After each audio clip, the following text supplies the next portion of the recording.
time, he abused me daily. He made God. me work for no money. I was in all his films, but it was He traumatic. made me dance for 5 minutes on repeat. He did not feed He us. had a gun to our heads. There was always a gun behind the camera, just like, dance. Dance, Finian. Sing the tune, Finian. Sing the tune. There was a brilliant shot of Finian dancing, but I had to cut it out. But we don't talk Wait, about that. But what? yeah, tell me what. Yeah, sorry. But Man. move on. But what is it like? Sorry, we're gonna have to wrap this podcast up here. Sorry, that's just too much. Like, wow. Yeah. Wow.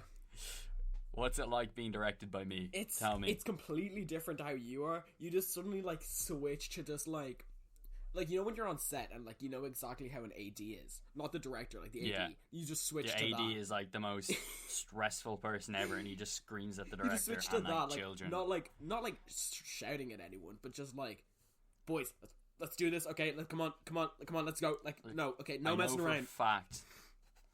I know for a fact I'm in a different world. Oh, you are. And I'm like, if anyone says anything to me, I just filter it out and I just don't hear it. I'm like, Finian, you go there. Okay, this light's go here. Here, you hold my camera. I never met this kid in my life. Here, you kid, hold my camera. You hold this light. And I'm running around the place. You told like one of the like people at Bow Street, someone like, I don't think you really talked to. You're just like, hold the camera, and I was like, oh shit.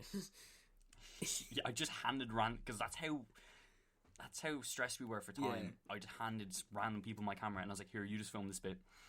I was There stressed. had to be a for scene time, where I I was darn, in that was about it. I was like, that day. yeah, no, because I was like, I only had half an hour, and I was like, I have to dip. Yeah. But no, But, it wasn't too bad. Like, you do switch into a whole personality, but like that's just the way it is. Like, you don't smile Yeah. either. You like the only time you smile is when you look back in the clip and you're like, oh, that's good, and then you just immediately go, all right, do you boys. ever look at me? You're like, do you ever look at me before we do any type of acting scene? You have the in one exact same face. Like, I don't know how to describe it, but wait, okay, What? I'm going on to FaceTime just so Cal can see this. It's just the like, okay, I'm Okay. putting back my chair, so it's just the arms crossed, just like. Do you see me like analyzing the whole room in my head? Like I make the facial Yeah, expressions yeah. in my head. So if I'm like practicing scenes, I'd be like I'm like Your I like eyes to are talk to going myself. 90 as well. It looks like you're on something because you're just there like. My eyes are looking all around the room, and I'm just like Oh, it's so funny. planning everything in my head because I know how the scene looks before we shoot it. You can and almost like everything see, has to be like the in the thought right bubbles place. above your head. Yeah. Just like everything, just like clogs turning. Like, which is a blessing and a curse because like I'm because I don't listen to anyone and I really should. yeah, no, that's so true. Not like in a bad way, but it's just like I remember Miles was like, "Oh yeah, like Carl, like, can we do this?" And you're there like, "All right, guys, that's done." And Miles was like, "Yo." No, but sometimes like people give me direction and they're so like I really respect when people give me a direction, Yeah. but when I'm in my element and I'm halfway through filming day, I literally just look at the person and go, no, and then I go into the next thing. I'm so rude as a director. Sorry, Like, are you don't the mean director to be, here, man? Thoughts? but I don't know. It's just something about directing your own film that you wrote. It has to be like the way you Yeah, you that's true. pictured it. Sometimes But, it's like it's not always the greatest thing to be like the scriptwriter, the director, and Yeah. like the cinematographer, because like you can just get quite a clash in yourself almost. Because Oh man, like especially if you've written the script, because when you wrote the script, you had an exact picture in your head, and then if someone else was filming your movie, you're thinking, "Oh, that's not exactly how it is," even though it's better for like how it looks. It's just in your head. It's not exactly how it is in your head, so it's almost like automatically bad. Like that always. well, happens with we me. were meant to have a cinematographer on that day. Oh really? Who? Yeah, we had my mate Keen Gannon. Oh yeah. He's a TikToker for anyone wondering. He's gonna hate me for saying He's that. he's gone. He's to the also a dark side. YouTuber, but yeah, Keen Gannon was meant to be the videographer on that day, but there were some issues with Keen coming in and filming because he's over 18. So that was like an issue I got struck with there and then. Really? And on the spot, on the spot, I was like, oh damn, we've no one to record. So that's when we instantly got all the shots of everyone else first, where I was the cameraman, and then every shot with me, I just handed it to a random kid in the room. Who did the shot of you getting wedgied? By the way, I can't remember. I cannot remember. I just handed it to someone. Was it James that did it, or No, Adam? James is in it. Oh, I probably was Adam. No, someone did, like, I was handing the microphones to people and just handing everyone, like, I was the only person in that room who knew what was going on, and everyone was just so confused. Imagine, like, 15 kids in a room just looking at you, waiting for you to, like, a lot give of direction. information, to be fair. It was just like, hey no, guys, it was this. do this scene. It looked like I was kidnapping everyone. Yeah. But, you know. And then it was just like I was aware because, like, Anya and Charlotte had told me, like, what they had to do, so I was like, alright, that's fair. Like, like, James tries to go get the shift, it fails, yeah. But it's just like, James has, like, walked through the crowd and then suddenly just walked back. And we were like, there's a scene where one of our characters has to go over and ask a girl for a dance, but everyone in the room was just so confused when he just sees the guy walking through the crowd and stuff. No one knew what was going on, they kind of just went with it. So I think it got to the point in the film where everyone was like, okay, we'll just, like, listen to whatever Cal says. We'll just go with it, because there's no point in asking him what he means. I'm sure his insanity is for a reason, like. And the fact that I had an audition that day, like, halfway through the filming, did not help with my sanity. Like, how did that go? It's stressful. Yeah, it was alright. It was my it was grand. Yeah, I got a call back for it, but I didn't get it in the end. But we don't talk about that. That's the joys of acting. But nothing worse than getting a call back and then not getting it. Actually, I don't know. It was weird. It was weird. Like, it was a presenting thing, and I've never done presenting before. Oh yeah. And I don't know. I just had to. It was weird just thinking of things to say on the spot. Was that? I think looking back now, I'd be. We don't talk. Yeah, I wouldn't drop the name for it anyway. Okay. I think you know what it is. Yeah. But I was like, yo, pull out the bleep, my guy. Pull out the bleep. One sec. Oh shit! That's not the bleep. No, not the copyright, my guy. No, not the copyright. No. Oh, podcast destroyed. I feel like I'm destroying the ears Monetization. of people. I don't know why. Gone. I really hope I'm not. I'm destroying this podcast. Cal, I can't feed my children now. Finian's main income is his podcast. Please donate. Guys, you can donate on my OnlyFans. Please. But oh Jesus Christ. I think that's funny. But yeah, it's a lot making a short film. It's a million things going on in your head at once, problems happening out of nowhere, people cancelling, just so many problems. But that's kind of the fun of it. And when you sit back and watch the finished product, it's the best feeling in the world. I'd say it's so rewarding. Like it's just like, oh, it's damn, so rewarding. Like I went through all that effort and it paid off. Yeah, and I'd say you were even more thrilled to find out, obviously, first in the fresh filmmaking. So like, I'd say you were like, oh, that was crazy. Finally. I've always wanted to, but I'm like, man, I couldn't handle that stress. Make a film. No, like, I've always wanted to make something. Like, this is why I sort of made the podcast, because I was having a bit of a lapse of judgment. Yeah. Because I was like, here, man, I want to create something that I'm proud of. Because, like, with acting... You can't really be...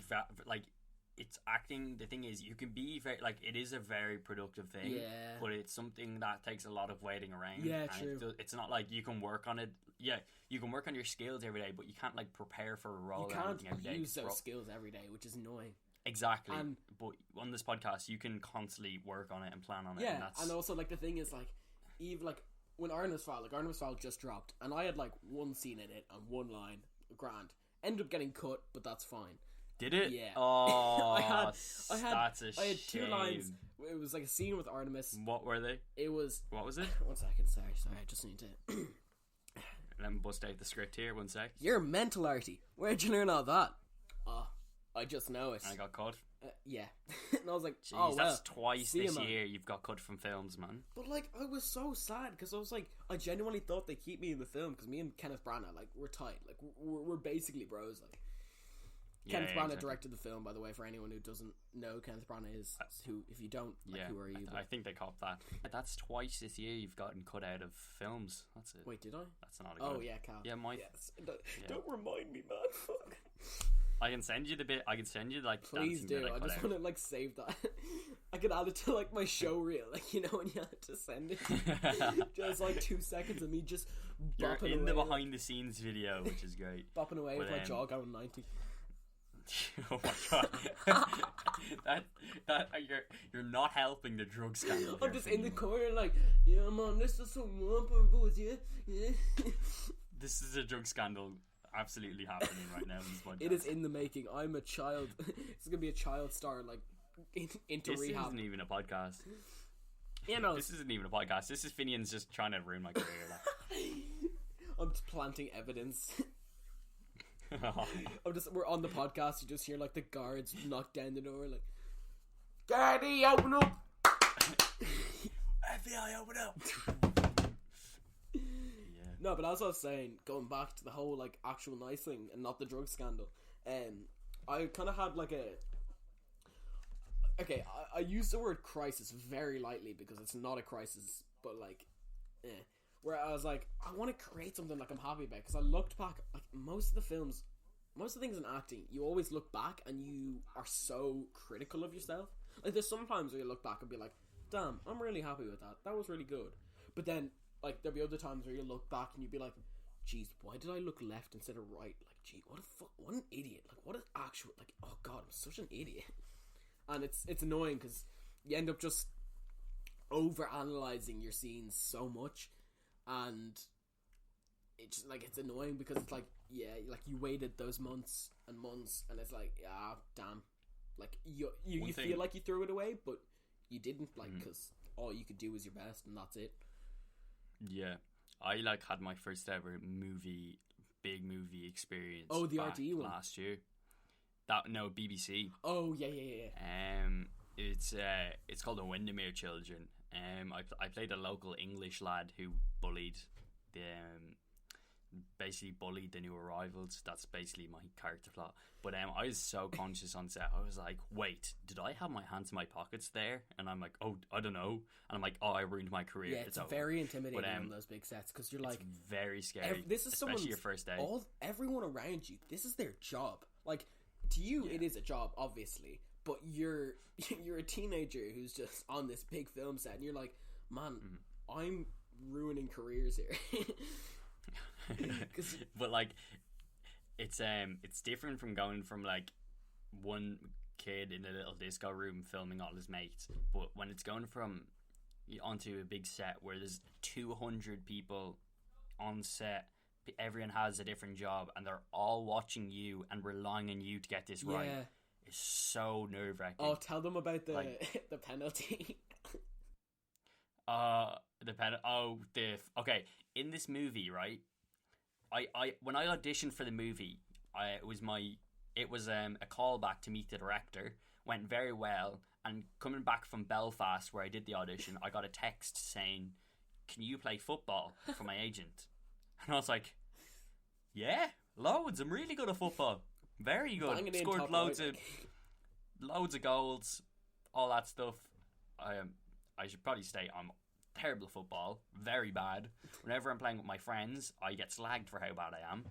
So, yeah, I was just like, yeah, I'm great at football. And in my head, I was like, oh, it's perfect. I have loads of practice from now until the actual film. I practiced once with my friend. I was horrendous, and it didn't give me any confidence. So we showed up on set, and I had this big football scene that day. Yeah. And there's this huge moment. When I was reading the script in the read through, my jaw dropped. I was like, do I have to do this? It's like Malcolm, who's my character, runs through the players and scores. Glorious moment. Scores a really good goal, and everyone cheers. Yeah. And I'm like, oh no, I have to do this. No way. So, so we're on set that day, and it's like the last few minutes of filming because we're underage, we have to get off set at a certain time. That annoys me so much. It's so painful. Yeah, so I have the first AD screaming at me saying, "Carl, you have to get off set in 5 minutes," and I was like, okay. And the last shot we got was me scoring the goal. Did you actually do that, or is it just kind of like, like one of those edited shots where they like throw the basketball to the left, like completely out of the way, but it just still goes in? So basically, we have like a football coordinator on set, and he's like going through all these plays with me. So he's like, just dribble the ball up the field and boot it in. So we're gonna have this guy pass it to you. You're gonna kick it in. I'm like, all right, perfect. There's a guy running beside me, kicks the ball to me, right? But he just kept booting it past me, like really hard. So so we're filming it. He kicked the ball to me, and like there's this one point where the ball, I'm about to score, the ball passes by me. I miss the ball completely. Then I run back, get the ball again, but I kick the ball weirdly, where it goes off the pitch. And then another extra throws the ball back into me. And I kick it at the goal, and I miss the goal again. This is while there's like 200 people on set, including all the extras and stuff.